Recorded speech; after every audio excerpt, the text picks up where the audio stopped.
За младиот 16 годишен Стивен Ивановски, кој настрада во катастрофалниот пожар во швајцарска Кран-Монтана, од Делчево од каде потекнува, повикаа да му се одаде почит во родното место.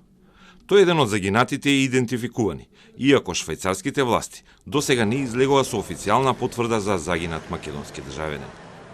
Од 40 загинати досега се идентификувани 24 жртви, главно малолетници кои ја чекале новата година во пеколот на Л Констеласион.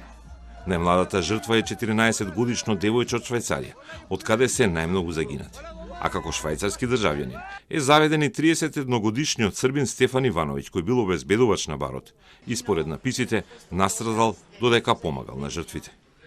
За сите, без разлика од каде се и колку се стари, беше одржана молитва во катедралата во Кран-Монтана. Face au drame du Nouvel An, il n'y a pas de quoi assez fort pour exprimer la souffrance des victimes, des familles, de leurs proches.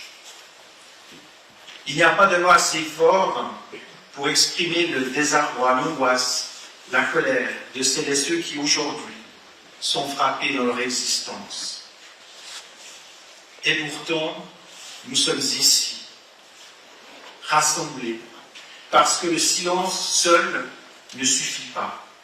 Тишината беше дел од долгата поврка, која е од црквата. По молитвата тргна на марш кон местото на трагедијата.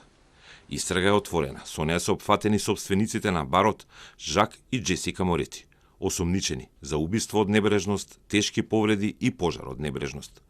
Двајцата се на слобода, додека истрагата за нив се одвива и се откриваат нови детали за самостојното реновирање на објектот во 2015, кога Морети го приуредил местото и ги намалил излезните точки за итни случаи, како што беше пожарот.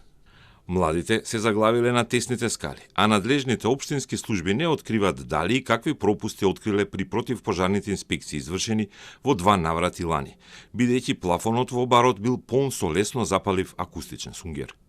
Местото сега е покриено со чаршафи и полициски ленти и обколено со полициски истражители.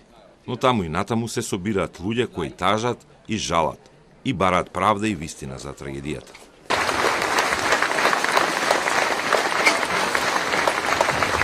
Пожарникарите и спасувачите добија аплауз за тешката борба со пожарот и за младите жртви, а некои од нив не ги криеа солзите.